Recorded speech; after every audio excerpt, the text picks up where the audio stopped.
మీ business ఏదైనా మీ ఊర్లో promotion చేయాలంటే అది సుమన్ టీవీతోనే సాధ్యం. ఇప్పుడే సంప్రదించండి.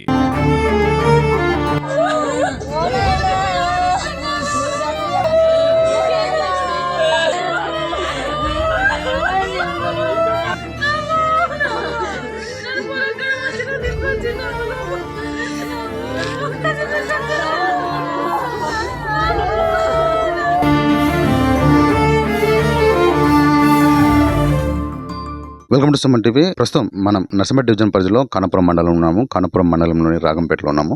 ప్రస్తుతం మనం కృష్ణ ఇంటి దగ్గర ఉన్నాము. ఇక్కడ వారి బంధువులు ఉన్నారు. వాళ్ళ బంధువులను అడిగి కొన్ని విషయాలు తెలుసుకున్నాము. అతని నేపథ్యం ఏంటిది, తన వ్యక్తిగతంగా ఏం చేసేవాడు, ఇవి గురించి. ఏం పేరమ్మా మీ పేరు? యశోద గారు. చెప్పండి, మీకేమవుతాడు కృష్ణ? అంత మరిది. ఎట్లా జరిగింది? ఆయన తాళ్ళకి పోయిండు పొద్దున్నే. తాళ్ళకి పోయినాక ఈవెన్ ఫస్ట్ పొలం కాడ తోలొచ్చిండు కొడుకును ఈవెను.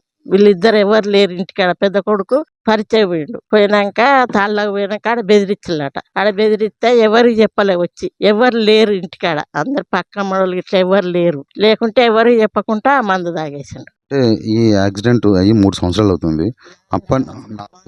4 సంవత్సరాల నుంచి తనకి ఇబ్బందులు ఉన్నప్పుడు మీకు ఎప్పుడైనా చెప్పుకున్నాడా ఇంట్లో పరిస్థితి? ఇబ్బంది లేదు సార్. పోయేది కేసు పోయేది వచ్చేది ఒక్కడే. ఇక ఇబ్బంది ఏం చెప్పుకోలే.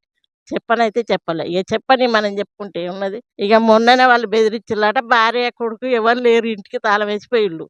వచ్చి తాళం తీసిండు. ఇంట్లో కలుపు మందు ఉండే ఆ డబ్బా, లీటర్ డబ్బా తాగేసిండు.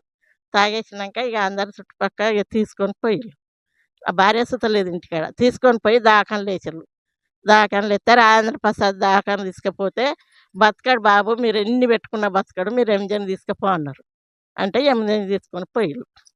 ఎంజన్లోనే చచ్చిండు. రాత్రి 11 అయినాక. పొద్దున 9 గంటలకు తాగిండు.